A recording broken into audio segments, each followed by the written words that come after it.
दोस्तों स्वागत है आपका हमारे यूट्यूब चैनल ड्रीम ऑफिसर पर। दोस्तों जैसा कि आप सभी को पता है, हमारे चैनल द्वारा आपके लिए डेली एक हिंदी का प्रैक्टिस सेट डाला जाता है जो आपके हिंदी के पोर्शन को स्ट्रॉन्ग करने के लिए डाला जाता है, जिससे आप 37 में से 37 का स्कोर कर सकें। तो इसी के साथ हमारा आज का 10वां प्रैक्टिस सेट है।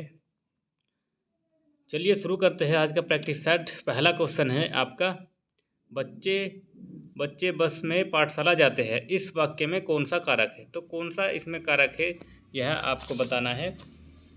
तो इसमें आपका करण कारक हो जाएगा, ठीक है, क्योंकि आपको पता है जब आपका अपादान कारक तब होता है जब किसी चीज़ से अलग हो रहे, तो इसमें आपका करण कारक हो जाएगा।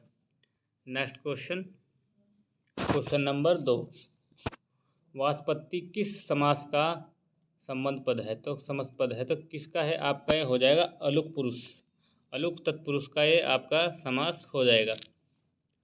क्वेश्चन नंबर 3 है आपका, वह लाचार है क्योंकि वह अंधा है। तो इसमें कौन सा समास है? तो आप समझ ही गए होंगे, वह लाचार है तो किस लिए लाचार है? क्योंकि यह कारण है, इसलिए लाचार है क्योंकि वह अंधा है। ठीक है, 3 क्वेश्चन आपके हो चुके हैं, बहुत अच्छे थे। चलिए 4th क्वेश्चन आपके दिए गया है, चौथा और 5वें क्वेश्चन में दिया गया है। इनके पर्यायवाची आपको बताने हैं। समुद्र का पर्यायवाची शब्द बताइए। तो समुद्र का पर्यायवाची आपका क्या हो जाता है? अर्णव। अर्णव आपका समुद्र का पर्यायवाची शब्द इसमें हो जाएगा। इसी तरह आपका पूछा है 5वें क्वेश्चन में पूछा है सौदामिनी। सौदामिनी का आपका क्या हो जाएगा? सौदामिनी का आपका हो जाएगा बी ऑप्शन। दामिनी आपने देखा होगा, दामिनी जहाँ लग जाता है वह आपका विद्युत से रिलेटेड आ जाएगा, तो ये आपका हो जाएगा सौदामिनी विद्युत के लिए। क्वेश्चन नंबर 6, संरचना शब्द के लिए कौन सा पर्याय शब्द अनुचित है? तो संरचना शब्द के लिए आपका कौन सा पर्याय अनुचित है? तो ये आपका हो जाएगा सद्भावना, संरचना सद्भावना, ठीक है। नेक्स्ट क्वेश्चन, क्वेश्चन नंबर 7 है आपका, रौद्र रस का स्थायी भाव क्या है? तो रौद्र रस का आपका स्थायी भाव है क्रोध। क्रोध रौद्र रस का स्थायी भाव है। उत्साह आपका जैसे भय हो जाता है, विस्मय, ये आपके अलग अलग रसों के स्थायी भाव इसमें दिए गए हैं, ठीक। क्वेश्चन नंबर 8 है, किस छंद का प्रथम व अंतिम शब्द एक सा होता है? तो किस छंद का आपका प्रथम और अंतिम शब्द एक सा होता है? तो ये होता है आपका कुंडलिया। कुंडलिया आप ऐसे समझ सकते हैं, जैसे आप देखते हैं कोई घेरा, तो उसका जहाँ पर शुरू होता है वहीं से ख़त्म हो जाता है, इसीलिए इसका पहला, प्रथम और अंतिम शब्द एक सा होता है। क्वेश्चन नंबर 9 है, स्वछात्र का संधि विच्छेद इनमें से कौन सा होगा? तो स्वछात्र का आपका संधि विच्छेद होगा, इसमें डी हो जाएगा, क्योंकि जहाँ तय होता है तो ये चा में बदल जाता है, तो सत प्लस शास्त्र, तो ये आपका हो जाएगा D option. Question number 10 number question है आपका, कौटिल्य का विलोम शब्द है। तो कौटिल्य का आपका विलोम शब्द क्या है? इसमें आपका मृदुलता, आवर्त, आतर्व, मार्दव, तो आपका हो जाएगा आर्जव आपका कौटिल्य का ये संधि विच्छेद विलोम शब्द हो जाएगा। क्वेश्चन नंबर 11 नंबर क्या है आपका, अब पढ़कर क्या होगा? इस वाक्य में कौन सी क्रिया है? तो अब पढ़कर क्या होगा? तो इसमें आपकी क्या हो जाएगी? इसमें आपका हो जाएगा सी, पूर्वकालिक क्रिया, क्योंकि अब पढ़कर क्या होगा, क्योंकि पहले पढ़ना था, तो वह आपकी पूर्वकालिक क्रिया में आ जाएगा।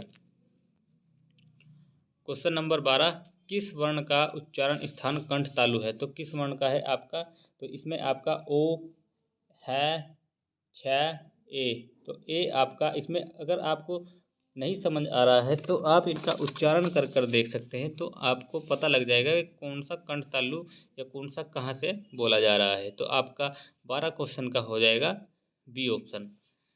क्वेश्चन नंबर 13, शुद्ध वाक्य का चयन करें। तो शुद्ध वाक्य का चयन करना है आपको यहाँ पर, माता पिता की शुश्रूषा करनी चाहिए, तूफान आने का संदेह है, अनेक निरपराध दंड के भागी हुए, इसके एकमात्र 2 कारण हो सकते हैं। तो इसमें से आप बताइए कौन सा आपका सही है? तो माता पिता की शुश्रूषा करनी चाहिए, तो ये आपका गलत हो जाएगा। तूफान आने का संदेह नहीं, संकेत होता है, ये भी आपका गलत। अनेक निरपराध दंड के भागी हुए। तो ये आपका सही हो जाएगा सी ऑप्शन इसका 13 क्वेश्चन नंबर का। ठीक है, इसके एकमात्र दो कारण हो सकते हैं। इसका होता है इसके इसके मात्र दो कारण हो सकते हैं।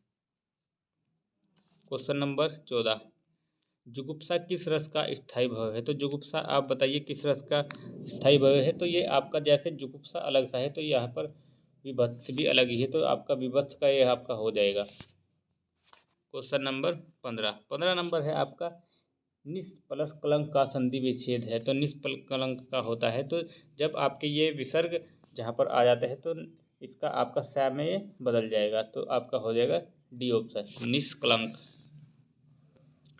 क्वेश्चन नंबर 16 नंबर क्या है? पीढ़ी दर पीढ़ी चला आने वाला, इसके लिए समुचित शब्द है।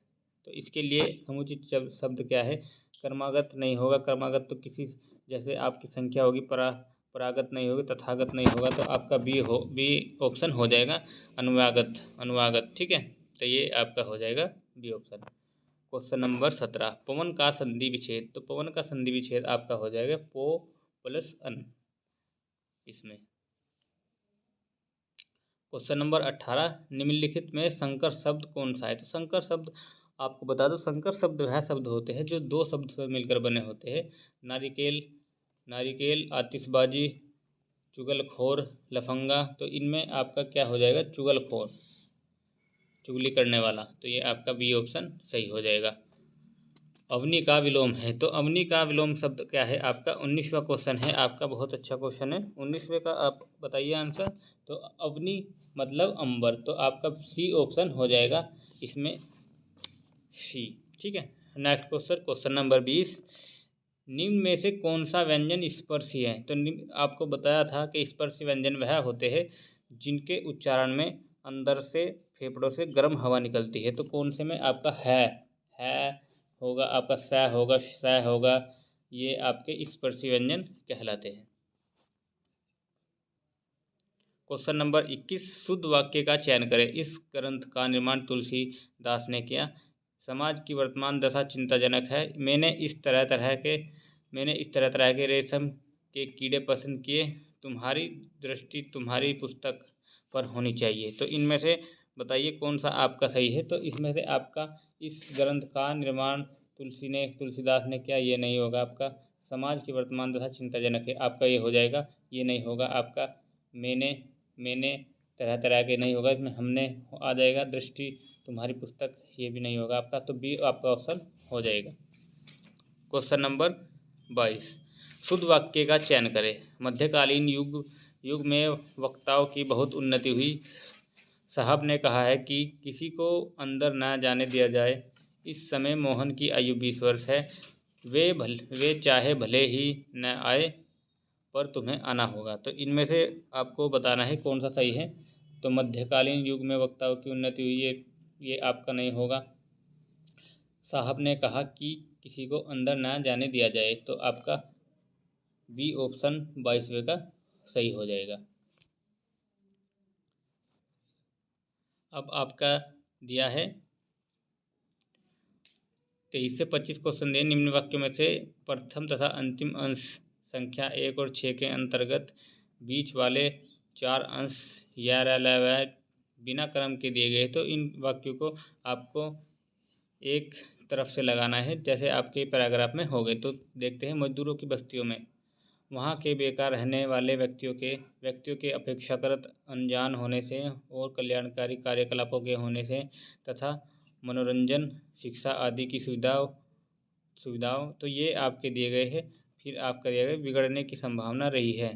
तो बिगड़ने की आपकी संभावना रही है, तो ये बीच पहला और लास्ट का आपको दे दिया गया है। तो इसके अंदर के ये जोड़ने हैं। तो आपको बता दें कि क्या होगा इसमें आपका आ जाएगा सी ऑप्शन क्या आएगा? मजदूरों की बस्तियों में आपका राय देखते हैं। व्यक्तियों के अपेक्षाकृत अनजान होने, फिर वह तथा मनोरंजन, शिक्षा आदि की सुविधाओं और कल्याणकारी कार्यों के न होने से, फिर यह आपका हो जाएगा वहाँ के बेकार रहने वाले व्यक्तियों की बिगड़ने की संभावना है। तो आपका सी ऑप्शन ऐसे हो जाएगा। क्वेश्चन नंबर 24, ये भी आपका ऐसे ही है। 24 नंबर क्वेश्चन क्या है आपका, अपने अपने सूदी पाठकों के लिए हम आज से, ताकि इसकी ऐतिहासिक गरिमा अनुसरण रहे, चंद्रकांता उपन्यास का अविकल रूप प्रस्तुत कर रहे हैं। किसी फिल्मी अनुवाद का प्रस्तुतिकरण होकर नहीं, और नई पीढ़ी तक यह अपने मूल रूप से जाए। अतएव हमें इसको उसी रूप में रहने दिया जाए जैसे था, जैसे रह रहा, जैसे यह था। तो इसका आपको 24वें का बताना है। तो इसमें आपका 24वें का भी वही आपका सी ऑप्शन हो जाएगा। ठीक है, सी ऑप्शन आपका इसमें हो जाएगा, C. Next question, question number 25 question भी आपका ऐसा है। दूरदर्शन पर प्रदर्शित 2 धारावाहिक, लोग इनकी पहले से अब प्रतीक्षा करते रहते थे, इन इतने लोकप्रिय रहे हैं कि और इन्हें देखने के लिए पहले रामायण और महाभारत अपने सारे काम काज छोड़ देते थे। तो इसमें आपको 25वें का बताना है। तो 25वें का इसमें आपका क्या हो जाएगा, इसमें आपका 25वें का हो जाएगा डी ऑप्शन। ठीक है,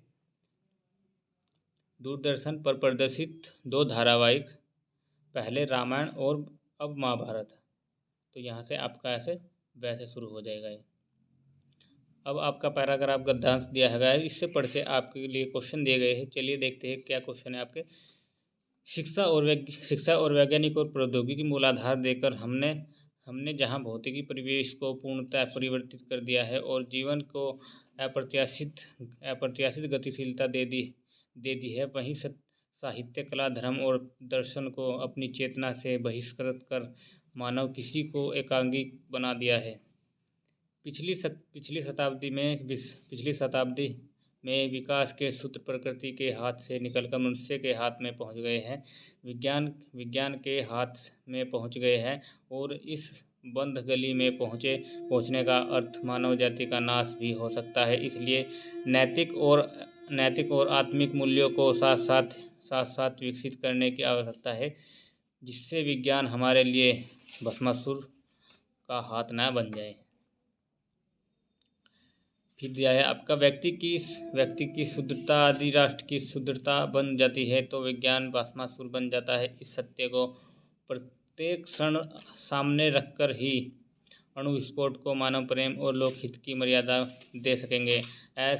अपरिसीमित भौतिक शक्तियों का स्वामी मानव आज अपने व्यक्तित्व के प्रति सात्वान नहीं है और प्रत्येक क्षण अपने अस्तित्व के संबंध में शंकाग्रस्त है। तो ये आपके क्वेश्चन दिए गए हैं, ये पैराग्राफ दिया गया है। अब क्वेश्चन देखते हैं, आपका 26वां क्वेश्चन है। आज का मानव अपने व्यक्तित्व और अस्तित्व के प्रति इसलिए शंकालु है क्योंकि वह विज्ञान की विध्वंस शक्तियों से भयभीत है। तो इसमें आपका यही आपका पहला क्वेश्चन हो जाएगा 26वें का ए, क्योंकि विज्ञान के इसमें बारे में बात की गई है कि विज्ञान के क्या फ़ायदे हैं और क्या हमें नुकसान है।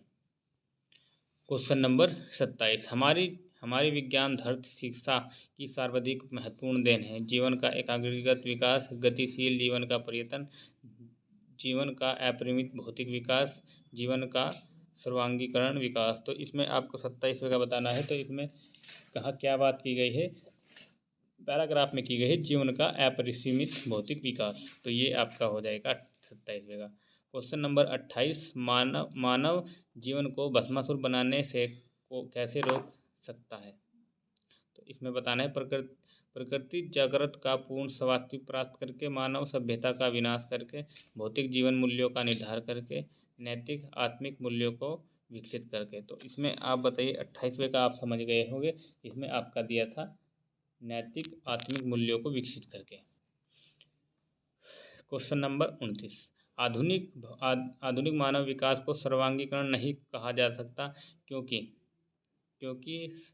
साहित्य, धर्म, कला आदि मानव चेतना से निर्वासित है। जीवन में आशातीत गतिशीलता का समावेश नहीं हुआ है। विकास के सूत्र मानव के हाथ में है। भौतिक परिवेश पूर्णतः परिवर्तित हो गया है।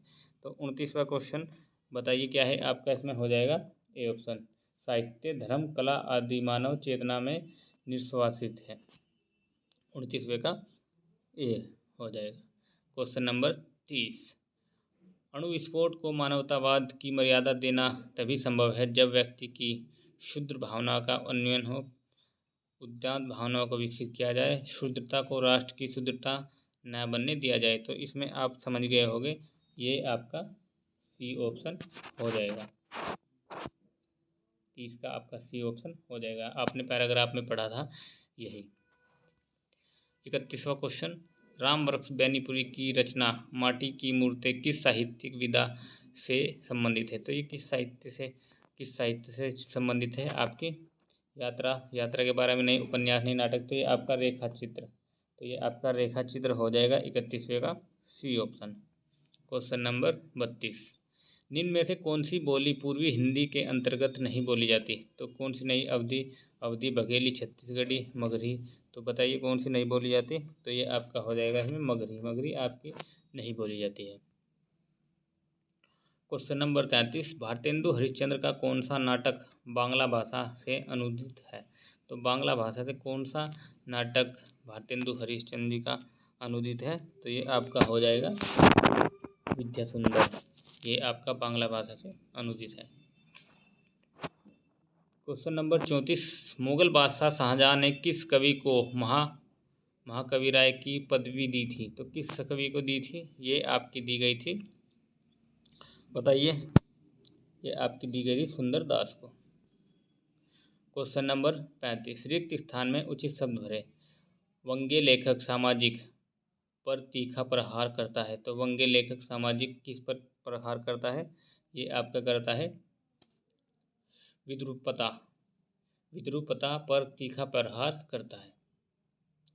क्वेश्चन नंबर 36, निम्न में कौन ज्ञानश्राई शाखा के कवि है? तो कौन इसमें ज्ञानश्राई शाखा के कवि है? ये आपको बताना है 36वें क्वेश्चन का आपका हो जाएगा ए, कबीरदास। तो कबीरदास आपकी ज्ञानश्राय शाखा के कवि है।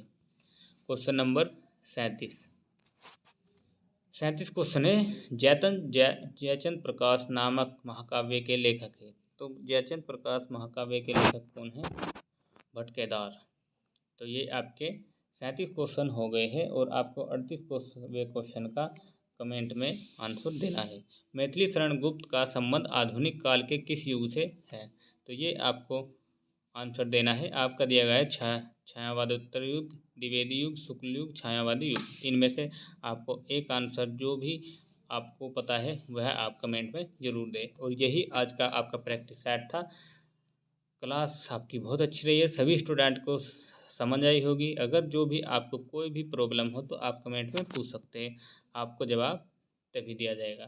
तो यही क्लास थी आज की। अगर क्लास अच्छी लगे तो चैनल को सब्सक्राइब कीजिए, बेल आइकन ऑन कर लीजिए, जिससे आपको सभी क्लास के नोटिफिकेशन मिलते रहे। तो फिर मिलते हैं नेक्स्ट क्लास में, तब तक के लिए जय हिंद, वंदे मातरम।